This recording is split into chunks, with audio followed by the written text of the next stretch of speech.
സങ്കീർത്തനം 48. ദൈവത്തിൻ്റെ നഗരം. കർത്താവ് ഉന്നതനാണ്. നമ്മുടെ ദൈവത്തിൻ്റെ നഗരത്തിൽ അത്യന്തം സ്തുത്യർഹനുമാണ്.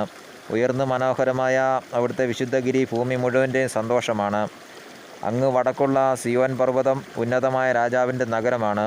അതിൻ്റെ കോട്ടയ്ക്കുള്ളിൽ ദൈവം സുനിശ്ചിതമായ അഭയകേന്ദ്രമായി വെളിപ്പെട്ടിരിക്കുന്നു. ഇതാ രാജാക്കന്മാർ സമ്മേളിച്ചു, അവർ ഒത്തൊരുമിച്ച് മുന്നേറി. സിയോനെ കണ്ട് അവർ അമ്പരന്നു, പരിഭ്രാന്തരായ അവർ പലായനം ചെയ്തു.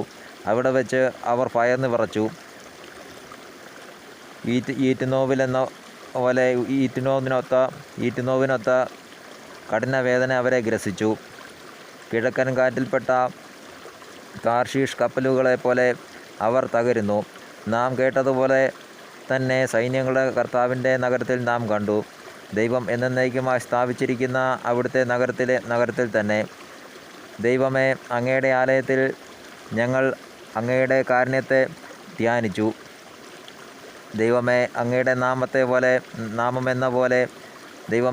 നാമമെന്ന പോലെ അങ്ങയുടെ സ്തുതികളും ഭൂമിയുടെ അതിരുകളോളം എത്തുന്നു. അവിടുത്തെ വലതുകൈ വിജയം കൊണ്ട് നിറഞ്ഞിരിക്കുന്നു. സിയോൻ മല സന്തോഷിക്കട്ടെ. അങ്ങയുടെ ന്യായവിധികൾ മൂലം യൂദായുടെ പുത്രിമാർ ആഹ്ലാദിക്കട്ടെ.